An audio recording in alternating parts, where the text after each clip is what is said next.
Vivimos en un mundo en constante cambio que usted merece entender, porque es imposible interpretar la realidad que vivimos sin conocer cada uno de sus colores. Porque muchos son los tonos de la actualidad. Presentamos Matices.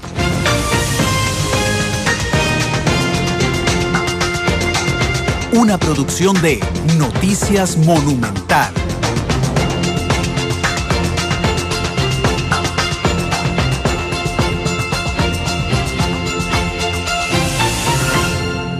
Buenas tardes, 12:35, seguimos con Matices hoy, nuestro programa de análisis que normalmente va de 2 a 3:30 de la tarde, hoy por la transmisión monumental del partido entre Limón Fútbol Club y la Liga, que arranca la transmisión a la 1:30, Matices irá desde este instante hasta la 1:30, con la particularidad de que hoy estamos en vivo en Canal 2 y también tendremos la repetición a las 8 de la noche del programa. Quiero saludar a nuestra productora Isel Martínez, que ya está aquí en la cabina monumental. Isel, ¿qué tal? Buenas tardes. Hola Randall, muy buenas tardes nuevamente a toda la gente que nos sigue hasta ahora. Una vez terminamos la segunda emisión de una vez, en horario especial, pero igual temas importantes. Un informe que hemos venido desarrollando y que hemos venido desmenuzando algunos datos en algunas notas de Noticias Monumental sobre el estado de la justicia, también hoy en medio de muchas informaciones políticas, Randall, y claro, de muchas informaciones variadas también. Claro. Bueno, y el Día Mundial de la Tierra. No podemos hacer el resumen porque acabamos de hacer un resumen de hora y media en el noticiero, pero sí, tiene muchísima información el día de hoy. Y este estado de la justicia, que es muy interesante porque podríamos pensar que el estado de la justicia es solo lo que representa, digamos, justicia para los usuarios, y sí lo toca el estudio, pero también tiene que ver con un tema institucional, de institucionalidad del Poder Judicial, de respuesta, de organización interna, digamos, hay muchos datos, inclusive de judicialización de muchos aspectos que no competen al Poder Judicial también. Inclusive la judicialización de la política. Y de la salud. Sí, o el volver político a los jueces. Ahorita lo vamos a ver también, porque en el tema de la elección de magistrados es un punto fundamental. Sí. Yo quiero agradecer hoy al programa Estado de la Nación, que siempre nos colabora, pero a Evelyn Villarreal, que está con nosotros, ella es la coordinadora del informe Estado de la Justicia. Doña Evelyn, muchas gracias y muy buenas tardes. No, muchísimas gracias y muy buenas tardes a ustedes y a la audiencia. En realidad es un informe muy interesante, y lo hablábamos fuera de micrófono, que nos arroja datos que son, ¿cuál fue la palabra que usted utilizó ahora? Contraintuitivos. Exactamente, es decir, que nadie se lo esperaba y que viene a derribar algunos mitos que manejamos todos, tanto los operadores de justicia como nosotros. Y quisiera ir paso por paso del informe, primero pidiéndole que nos aclare un concepto que ustedes usan en la primera parte, que son casos en riesgo de tutela.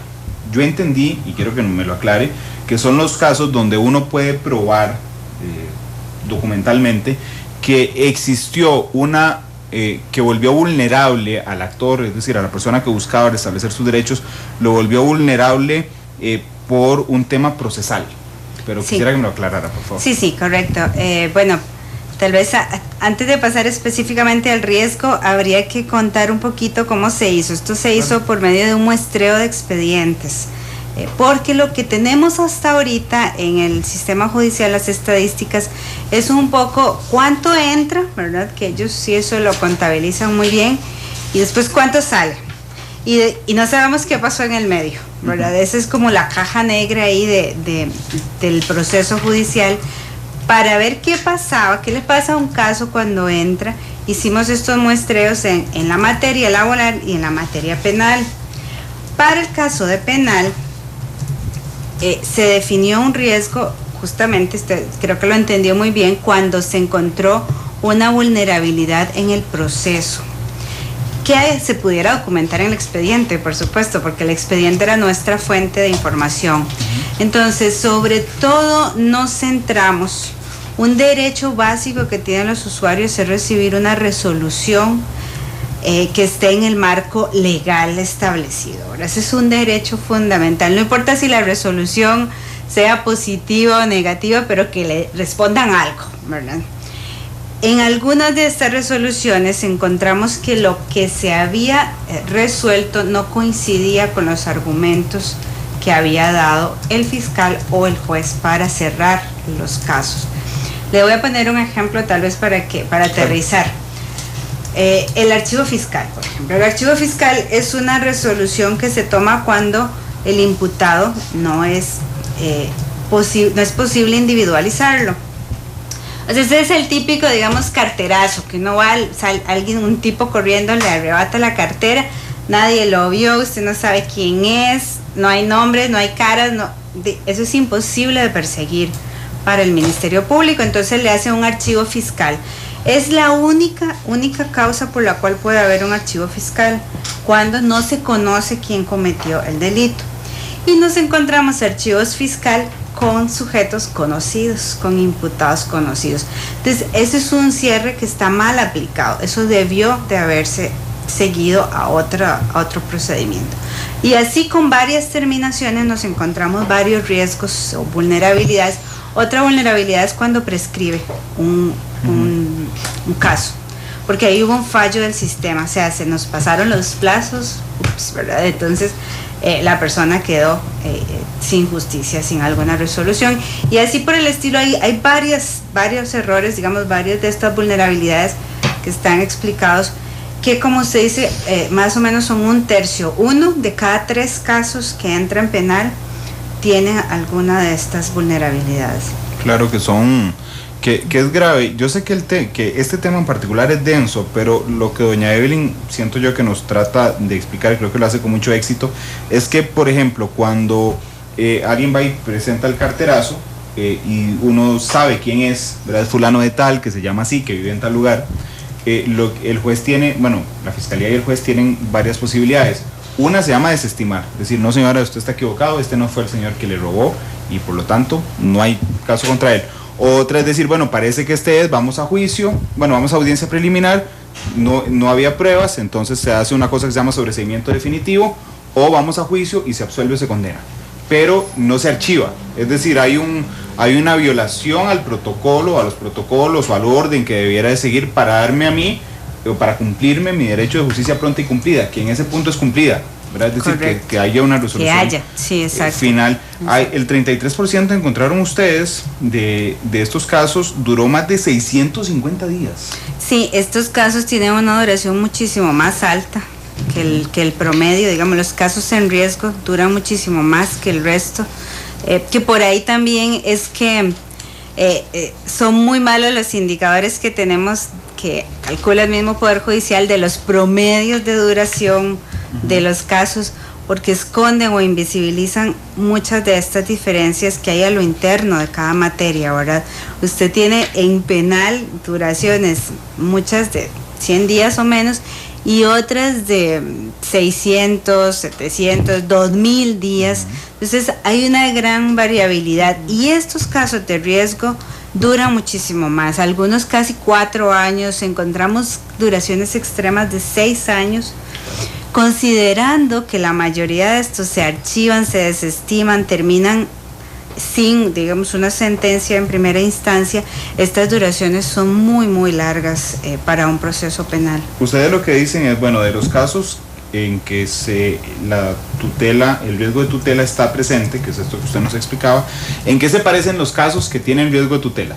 Entonces ustedes dicen, bueno, las características normales de estos casos es que duran un montón, donde nunca se detiene al imputado aunque esté identificado, y que ocurran en San José. Sí, hay varias características que, si usted las tiene, es como comprarse más numeritos para pegarse la rifa, claro, ¿verdad? Si usted pone la denuncia en la oficina de San José, si es mujer, además, tiene mucha más vulnerabilidad. ¿Si es mujer el denunciante o el Si es mujer el denunciante. Y además ciertos tipos de delitos. Este riesgo no es un riesgo aleatorio, no es que, digamos, fue al azar, que pueden haber, o sea, estamos hablando de un sistema judicial que recibe 600,000 casos al año, o sea, puede perfectamente equivocarse en alguno, pero este riesgo no es al azar, este riesgo es contra un grupo específico, hay un grupo específico, un perfil de personas en estas cajitas riesgosas. Entonces son esas que les contaba, las que la oficina de San José tiene más riesgo, las mujeres tienen más riesgo y ciertos tipos de delitos tienen más riesgo, especialmente los delitos sexuales, los delitos contra la propiedad, que esos son, por ejemplo, robos de casa, tachas de auto, ¿verdad? Y los delitos también contra la vida, especialmente homicidios, que se desestiman. Digamos, la combinación de desestimación con esos delitos produce que el riesgo se nos aumente muchísimo. En delitos sexuales desestimados, el 80% caen en nuestra cajita de riesgo. A mí me llama mucho la atención precisamente eso, que una de las salidas más frecuentes es la desestimación.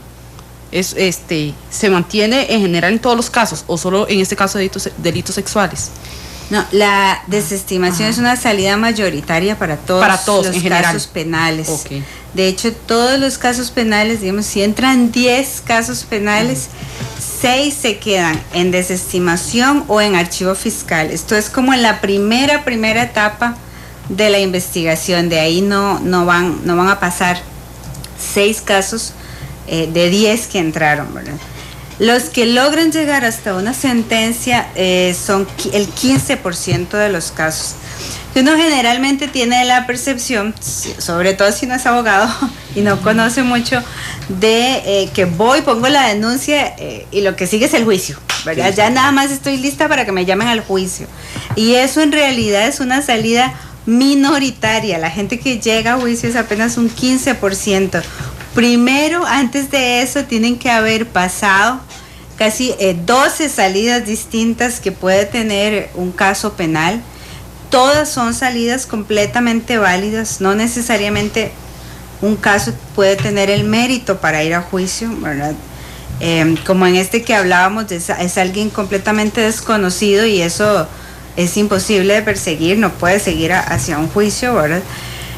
Lo que quisimos ver con este tema de riesgo es si realmente todos esos casos, independientemente de cómo salgan, si se desestiman, si se archivan, si llegan a una sentencia, lo importante es que el sistema garantice los derechos de las personas usuarias, tanto del que puso la demanda, ¿verdad? Como del imputado, las dos son personas usuarias, y que se garanticen sus derechos durante todo el proceso judicial. Doña Evelyn, uno de los puntos que me llama la atención de este capítulo, ya para pasar al siguiente, son las medidas alternas. Cuando se generó el nuevo Código Procesal Penal en el 98, se hizo pensando en que todo iba a juicio, ¿verdad? Y que era muy caro para el Estado costarricense ir a tantos juicios. Entonces dijeron, bueno, no, abramos la posibilidad de las salidas alternas, donde la parte afectada vea absolutamente recompuesto, por decirlo de alguna forma, su daño a cambio de no ir a un juicio. Pero resulta que casi nada termina en una resolución alterna. Es decir, no se está cumpliendo lo que se planteó en el Código Procesal Penal. Sí, es correcto. La promesa del Código Procesal Penal de reparaciones y de otra serie de medidas que no tenían por qué las personas llegar a juicio o ir a la cárcel, todas, solamente, como usted ve, significan un 1%, un 1.3% de las salidas. Esto es realmente muy poco. Y además no hay ningún cambio porque nuestra muestra es del 2000 y expedientes también del 2008 y 2009. Entonces, pensamos que tal vez en el 2000 no iban a haber muchos porque todavía la gente no estaba muy acostumbrada al nuevo Código Procesal, pero en el 2008 pensamos que iba a haber más, o en el 2009, y sigue siendo una cantidad muy, muy pequeña de gente que concilia. Aquí hay muchas hipótesis, muchas explicaciones. La gente dice, bueno, no hay cultura de conciliar, incluso hay empresas que tienen por regla no conciliar ningún tipo de delito. Y pero también hay casas de la justicia, hay un montón de cosas que sí, supuestamente es para conciliar. Sí, bueno, pero estas sirven para cualquier materia, ¿verdad? No solo para lo penal, sí. Pero en penal también lo cierto del caso es que en los últimos años se ha legislado también para que lo que se pueda conciliar es algo muy limitado, ¿verdad? Solamente, por ejemplo, si hay agresión ya no se puede conciliar, ya la ley no lo permite. Entonces hay como ciertas limitaciones también que se le han ido imponiendo a estos mecanismos de conciliación, y los programas que tiene el Poder Judicial de conciliación, de justicia restaurativa, por ahora tienen un alcance bastante limitado. Claro, y aquí no lo estamos calificando ni ustedes tampoco de bien o mal, porque las restricciones tienen algunas razones de ser. Por ejemplo, no se puede conciliar cuando el delito se comete con arma de fuego, por ejemplo, o cuando es una asociación de varias personas en crimen organizado. Tiene su razón de ser también. Sí, ya saliéndonos un poquito de la parte penal, hay uno de los aspectos que me llamó mucho la atención del informe en general sobre el Poder Judicial, que una de las conclusiones es que no hay indicadores que muestren que en 20 años de reformas hayan sido suficientes. Sí, es una de las debilidades más importantes que detectamos, la falta de indicadores de evaluación, de gestión, ellos no están midiendo si está mejorando el servicio o no. Como le digo, sí producen muchos datos, es tal vez el Poder Judicial con mejor sección estadística de toda América Latina, pero esos datos son tan agregados, tan genéricos que, bueno, de hecho ni siquiera los mismos funcionarios se ven reflejados en esos datos, porque cuando uno se los presenta, no, eso no es cierto, eso no es lo que está pasando, porque son datos muy, muy agregados de todo el sistema. No te pueden decir si está mejorando las duraciones, porque tienen duraciones para unas cosas, para otras no, para un proceso sí, para una instancia no. O sea, es bien complicado decir con esa falta de información a dónde están los aciertos y los fallos de 20 años de reformas judiciales, que se ha invertido muchísimo, esta sociedad ha invertido muchísimo en el Poder Judicial, ha aumentado sus capacidades de infraestructura, de personal, presupuestarias, tecnológicas, y eso, bueno, ¿cuál es el impacto? ¿Cuál es el efecto en el servicio? En la gente no lo conocemos, tenemos apenas ahí algunos datitos muy, muy por encima, que además lo que nos dicen esos datos que existen es que hay una tendencia a disminuir la productividad del Poder Judicial. Si usted ve, digamos, el número de casos terminados por juez disminuyó a la mitad con respecto a 1990. El número de sentencias cayó también de forma muy importante. Entonces, son malos indicadores, pero están y ni modo, hay que usarlos, y nos dan cuenta de una historia más bien de baja en la productividad. Sí, lo que hace falta, por lo menos desde afuera me parece también, son indicadores cualitativos, porque cuando uno ingresa, fácilmente lo puede hacer cualquiera de nosotros a la página del Poder Judicial a ver las estadísticas, ve, no sé, materia penal, el 58% de los casos que van a la sala tercera se ganan en casación, un dato seco y frío, pero no analizan por ejemplo, si el demandante es mujer o no, ¿verdad? ¿Cuál fue el juez que le tocó? ¿Cuál es el proceso que duró antes de llegar a la sala tercera? Es decir, son como números muy fríos que se los dan a uno totalizados, pero bueno, existen, y eso es cierto, y qué dicha que existen, por lo menos los que existen, ¿verdad? A mí me llama la atención también en el tema de los tribunales de trabajo, bueno, de los tribunales de trabajo y de la sala segunda, que van acompañados en la misma materia, porque ustedes encuentran que el 30%, 29,2%, termina en resoluciones, no son sentencias, resoluciones que tienen un riesgo para los trabajadores, donde no se les ha cumplido lo que han pedido, ni siquiera parcialmente.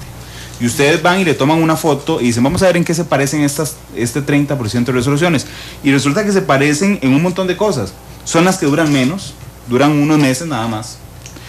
Nadie presentó pruebas ni testigos, ahí solo pasó el expediente por ahí rápidamente, nadie pidió embargos, no hubo notificaciones fallidas, y a mí me parece lo principal, no tenían abogados, ¿verdad? Entonces lo que siento que a ustedes lo que les da la impresión, doña Evelyn, es que la empresa o el patrono por afuera simplemente le dice, bueno, quitemos la demanda o no siga con esto y le pagamos el 20% de lo que le tocaba, pero dése por satisfecho en lugar de ir a pelear a la corte. Más o menos por ahí anda la foto que ustedes toman. Y esos casos riesgosos son sobre todo casos abandonados, como llama, o sea, como ahí sí tiene que estar la parte, ¿verdad?, interesada en seguir el proceso, a diferencia de penal, que el Ministerio Público tiene que actuar de oficio. En laboral sí, la parte, si abandona el proceso, se determina, se archiva o lo declaran en deserción, ¿verdad? Entonces, esos casos en riesgo son muchos de ellos casos abandonados. No sabemos muy bien por qué se abandonan. Puede ser, como usted explica, que hayan conciliado extrajudicialmente por fuera. El trabajador, entonces el patrono le pide, bueno, conciliamos por fuera, pero usted abandona el caso, ¿verdad? O lo va y lo cierra o desiste.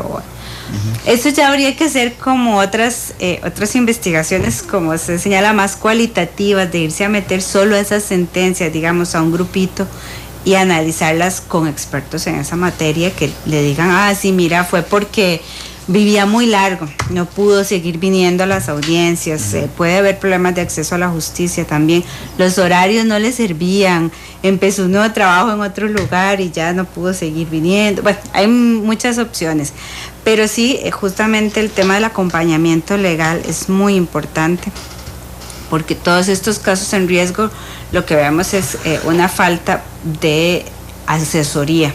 Por ejemplo, el que no pidan embargos preventivos. El embargo preventivo, cuando a una empresa le embargan las cuentas o algo, algún juzgado, reacciona inmediatamente, ¿verdad? Ahí sí le pone atención al caso. El hecho de que no pidan embargo, de que no presenten pruebas, son todos ellos signos de que están solos, de que están sin un abogado que les asesore qué tienen que hacer. Y que los ponen en desventaja. Claro, en esta materia es una de las que hay más, lo que llaman los abogados desigualdad de armas, ¿verdad? Van a competir, pero una absoluta desigualdad de armas entre el trabajador y el patrón. Permítame ir a una pausa comercial. Ya vi con mucha atención a Isel analizando el tema de salud, que creo que es con el que venimos. Y que se acerca mucho a la mayor parte de la población también, por cierto. Sí, y que es muy interesante. Bueno, lo vamos a hablar después de la pausa, 12:56. Vamos al corte y regresamos.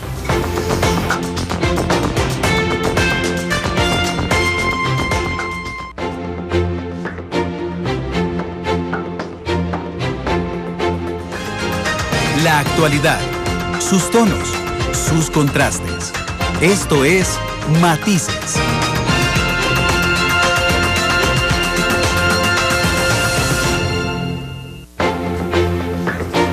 1:04, estamos en Matices, hoy en horario especial, hablando sobre el primer informe del Estado de la Justicia. Doña Evelyn, hablando ahora antes del corte sobre la judicialización del tema de la salud, un dato muy importante que lo cito directamente del informe que ustedes nos compartieron es que entre el 2006 y el 2013 se tramitaron 1.316 recursos que solicitaron 326 tipos de fármacos, es decir, que el 30%, que ustedes lo desarrollan más adelante, de los recursos de salud eran para pedir medicamentos. Sí, correcto, es una base de datos que hicimos de todos los recursos por medicamentos que ha recibido la Sala Constitucional en los últimos 9 años, y más o menos es este número que usted dijo significa un recurso de amparo cada 2 días. Eso es más o menos como el promedio, lo cual nosotros consideramos, haciendo la comparación de 1 cada 2 días con el número de citas, por ejemplo, que da la caja al día, claro, es un uso moderado de los asegurados. O sea, no es como que, no es la creencia, que yo creo que está muy arraigada, de que la gente está ahí haciendo fila en la Sala Constitucional para demandar a la caja, ¿verdad? Creemos que 1 cada 2 días, repito, para el número de asegurados, para el número de citas, para el número de recetas que da la caja, es bastante moderado, pese a que es uno de los mecanismos más fáciles, gratuitos, además donde la sala casi siempre, o en la mayoría de veces, le da la razón a los asegurados, o sea, le dan finalmente el medicamento. Tiene una tasa de éxito muy grande, digamos, 58%. Este recurso de amparo. Que eso no es el caso en el resto de recursos de amparo, ¿verdad? Que más bien es al revés, casi todos los rechazan, ¿verdad? En esta la sala tiene un activismo muy fuerte, acepta los recursos de amparo, además en algunos casos le ha enmendado la plana a la caja también, porque no solo no solo le garantiza el derecho a la persona, sino que en algunas sentencias que son muy paradigmáticas, le ha dicho a la caja, mire, mejore su sistema de abastecimiento de las farmacias. No puede ser posible que alguien llegue a pedir crema de rosas, porque no hay, o sea, o haga un protocolo de listas de espera, o mire, o sea, ha ido mucho más allá de decirle, dale el medicamento. Ya cuando encuentra que es un recurso que ha sido reiterado muchísimas veces, se mete a lo que llamamos en las ciencias políticas a coadministrar. Es la justicia coadministrando con una institución pública, la política pública. Casi interviniéndola. Digamos, recuerden temas de citologías, por ejemplo, donde la sala ha obligado inmediatamente a la caja a reformular y eliminar las listas de espera. No está en el informe, lo comento de un trabajo de investigación que hemos hecho aquí en Noticia Monumental, pudieran pedir los datos y tenerlo ustedes para el siguiente, y es interesante cómo los tiempos de resolución en materia de salud, que es preocupante, se han ido alargando conforme pasan los años. Es decir, antes, hace 10 años, los recursos sobre medicamentos se resolvían muy rápidamente, hoy van durando un poco. Y el otro, que lo pueden tomar como un insumo para el futuro, es que en el inicio los votos eran 7-0. Esa tendencia ha ido cambiando conforme la integración de la sala, y hoy estos casos, que insisto, la sala tiene una enorme jurisprudencia sobre los temas de medicamentos, han ido cambiando de 7-0 a 5-2 o a 4-3 en algunos casos, ¿verdad? Pero bueno, eso es un tema aparte que habla cualitativamente. Este año también hubo una cosa muy interesante, y es que por primera vez la sala se apartó del criterio del médico tratante. Esa era casi una regla de las resoluciones, era lo que decía el médico, eso se daba. Y ahora la sala ha ido especializando un conjunto de letrados en medicina basada en evidencia, los ha mandado al exterior a especializarse, de tal forma que tenga más criterio, ¿verdad?, para ver estos casos.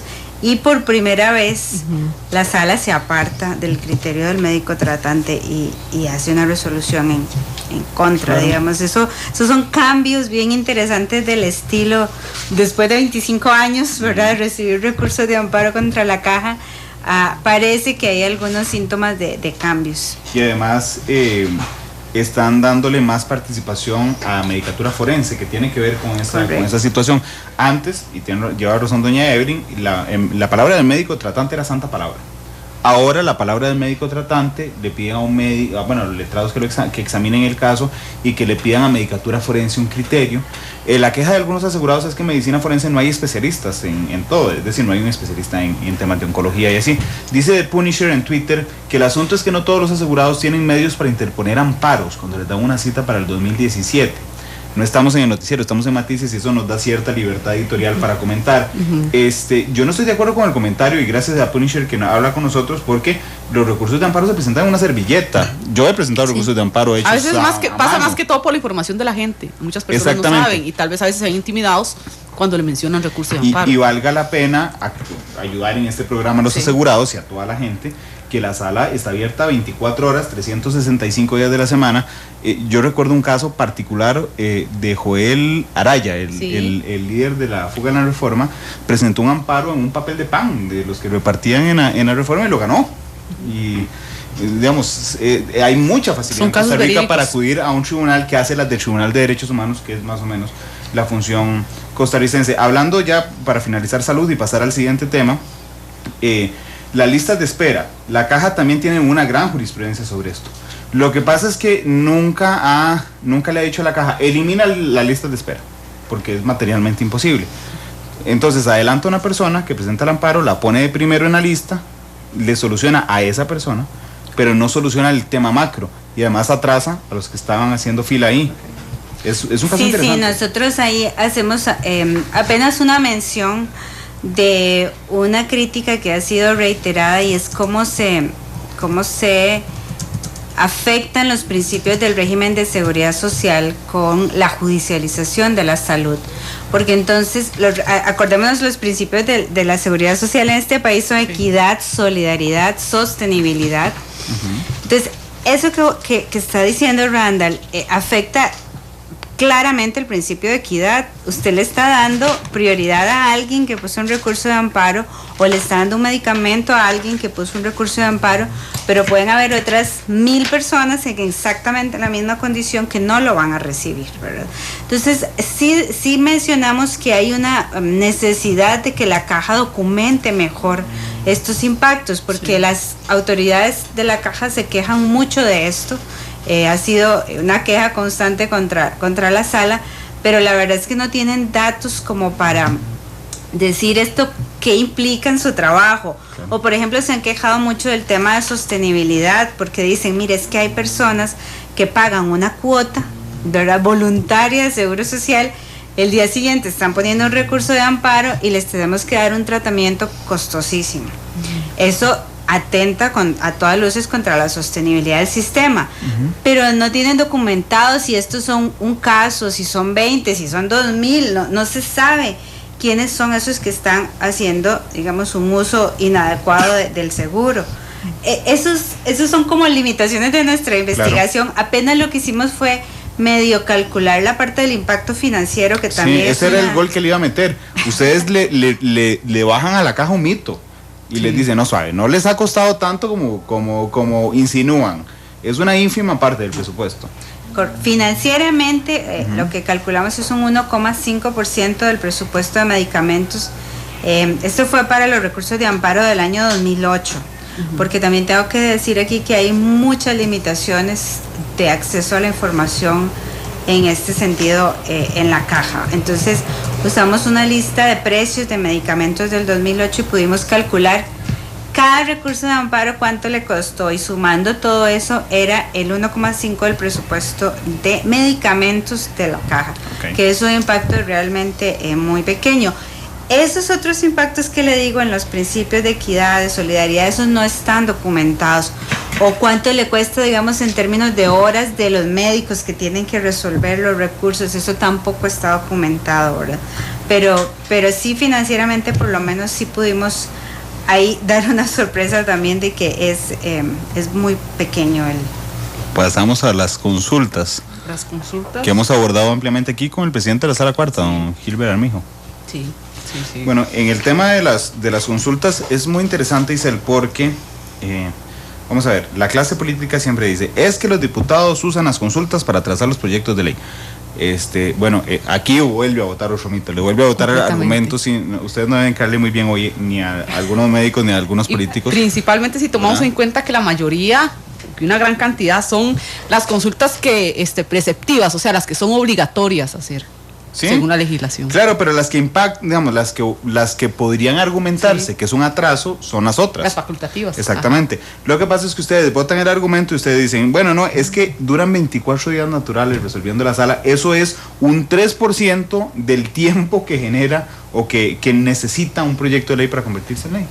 Sí, no es el obstáculo de la aprobación de leyes en el país, la consulta previa.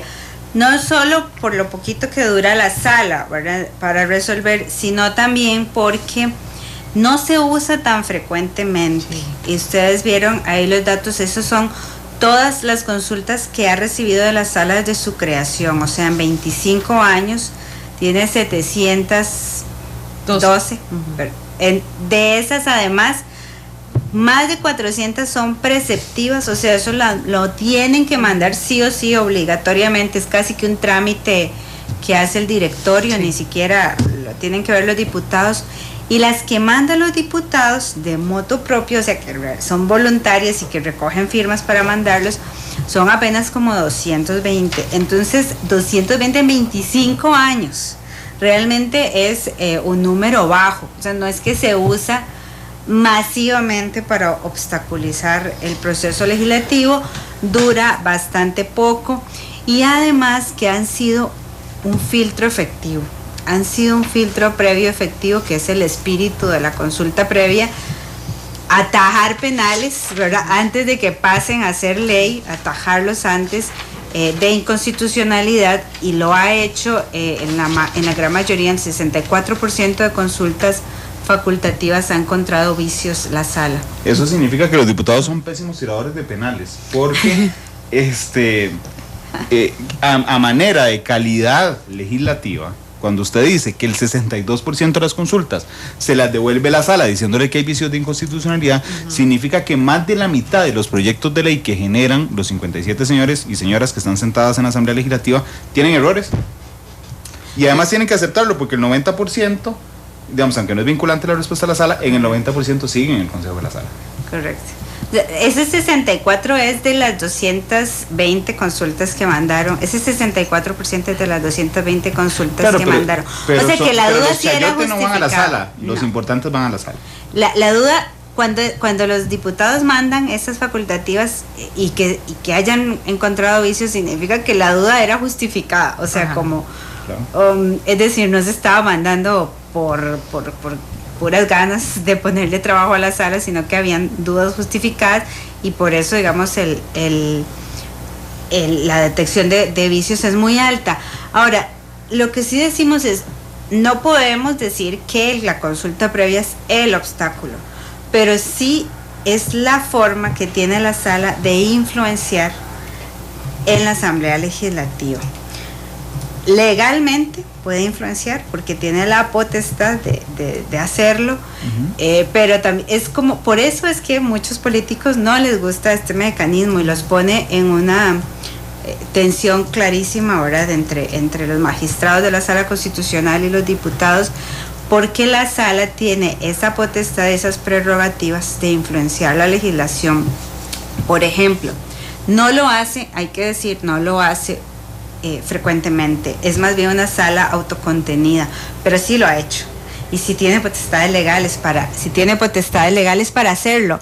Lo hizo, por ejemplo, definiendo los principios que tienen que seguir los diputados para aprobar una ley. Entonces les define, mire, ¿qué es el principio de publicidad? Usted va a entender por publicidad esto que digo yo. Ahí es donde no les empieza a molestar, digamos, la influencia de la Sala Constitucional, o lo redefine sus funciones, como lo hizo con el TLC.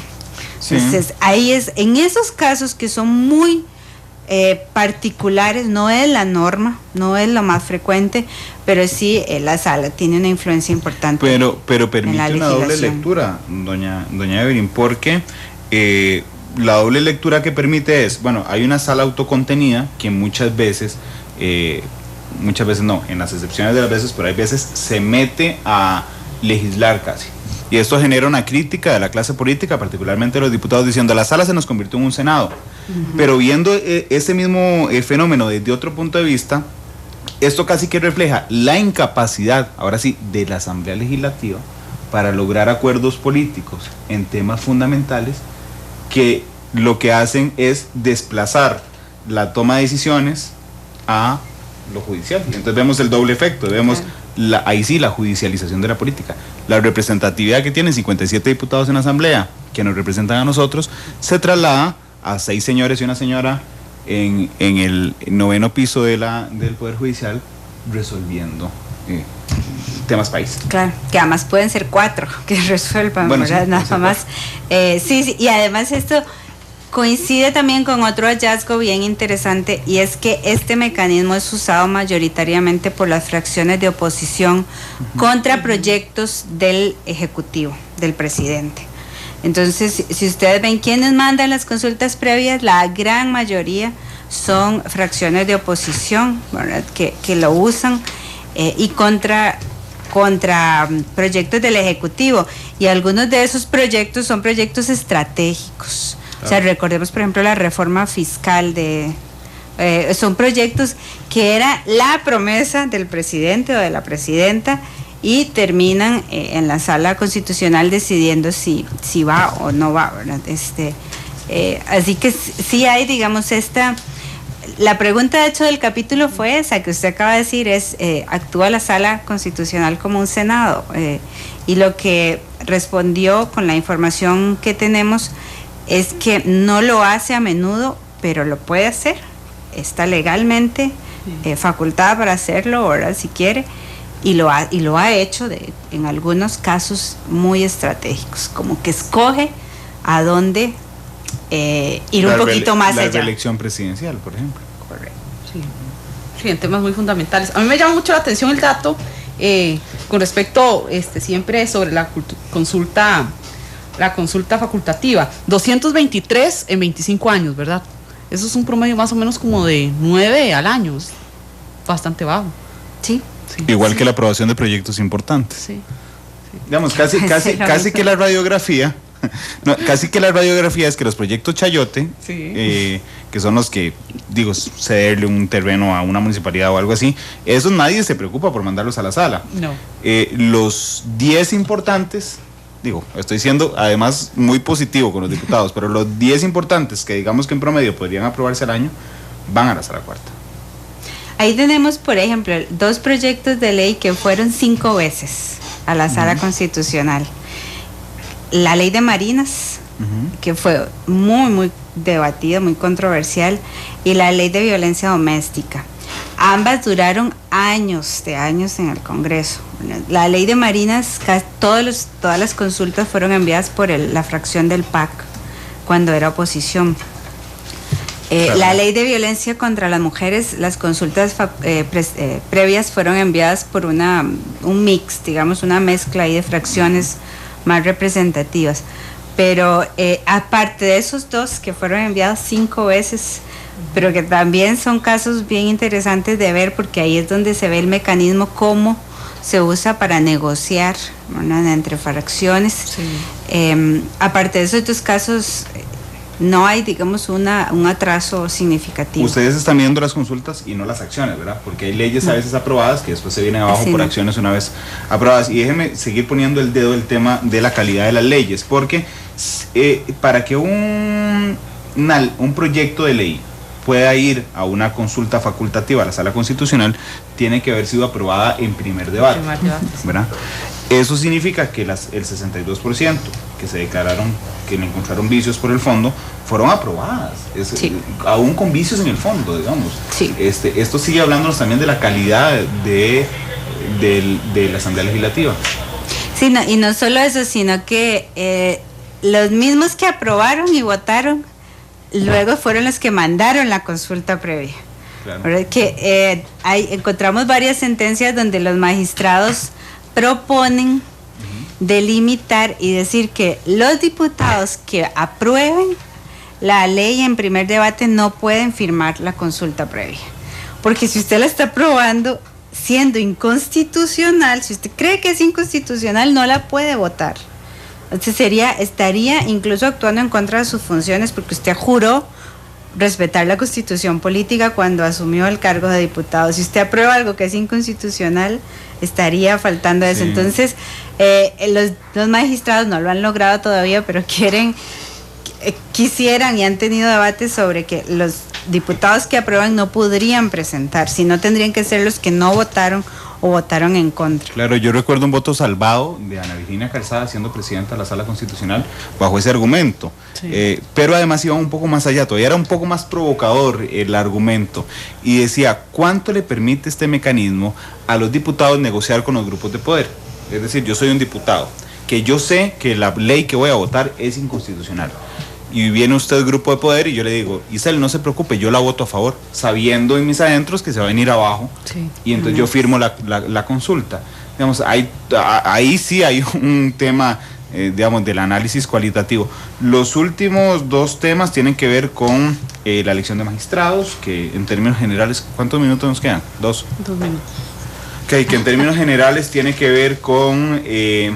en el 2013 hizo una reforma donde se pasó a elegir con 29 votos a los magistrados a 38, bueno, mayoría calificada, que el lobby es más frecuente. Ahora sí, los candidatos a magistrados tienen que ir a sentarse con los diputados a pedirles votos.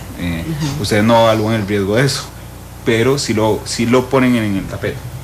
Sí, esta reforma constitucional para establecer la mayoría calificada también fue precedida por la creación de la Sala Cuarta, porque la Sala Constitucional desde que se creó requería para los magistrados mayoría calificada. Entonces eso como que se extendió de ahí, ¿verdad? Lo copiaron de ahí para el resto de magistrados, porque dijeron, bueno, ¿cómo es que unos sí y otros no, ¿verdad? Bueno, aquí es nivelar el piso a todos, ¿verdad? Esto fue un factor, pero no es el determinante para ver el nombramiento o cómo ha variado, digamos, el perfil de magistrados. Los otros factores muy importantes que acompañan a esta reforma constitucional es el multipartidismo, ¿verdad? Una asamblea legislativa fragmentada y además la creación de la Comisión Especial de Nombramientos, que crea toda una metodología, concursos, publicidad. Entonces, como que las tres cosas se engarzan, ¿verdad? O sea, la reforma constitucional, la Comisión de Nombramientos y una asamblea legislativa muy fragmentada hacen que la elección de magistrados cambie por completo de perfil. Inclusive antes ni siquiera nos enterábamos que había elección de magistrados, eso se hacía casi que en el secreto, no salía ni en los medios, ¿verdad? Ahora es noticia, y además dependiendo de la sala y del momento político puede ser más noticia que otros, unas cosas pueden ser más noticias que otras. Lo que sí hemos visto es que esta combinación de cosas ha traído un nuevo perfil de magistrado o magistrada, que es sobre todo más apolítico, más bien que no está ligado, digamos, a partidos políticos ni a cargos en el Ejecutivo. De hecho, todos los magistrados escogidos desde el 90 hasta acá, solamente 3 han tenido alguna vinculación con algún partido político y no han tenido carrera judicial, digamos, que nunca pasaron por el Poder Judicial, nada más entraron de magistrados, solamente ha pasado en 3 ocasiones, el resto han sido de carrera judicial. Entonces es un cambio completamente distinto a los magistrados que se escogían antes de estas condiciones. Doña Evelyn, muchas gracias por haber estado aquí hoy. No, gracias por la invitación. Nos quedan un montón de temas más en el tapete, pero bueno, ahí más bien invitamos a la audiencia distinguida que los siga a que revisen las plataformas de datos y de informes que están en nuestra página web. De hecho, ha sido una conversación muy rica hoy de datos sobre el Poder Judicial. Gracias, de verdad, gracias, Giselle. Buenas tardes, gracias. Viene de seguido la transmisión del partido entre Limón y la Liga. Sí, no se me va a olvidar, no se me olvida, tranquilo. La Liga, nada más que estoy un poco preocupado de que la Liga pueda hacer algo. ¿Sabes cuánto va el Real Madrid? No, bueno, esperemos que vaya ganando contra el Atlético de Madrid. Es tarde de Champions hoy, viene la transmisión de el partido a las 7 de la noche. Los esperamos en la tercera emisión de Noticias Monumental y mañana jueves en otro programa de Matices a las 2 de la tarde. Ahí sí, en horario normal. Feliz tarde a todos.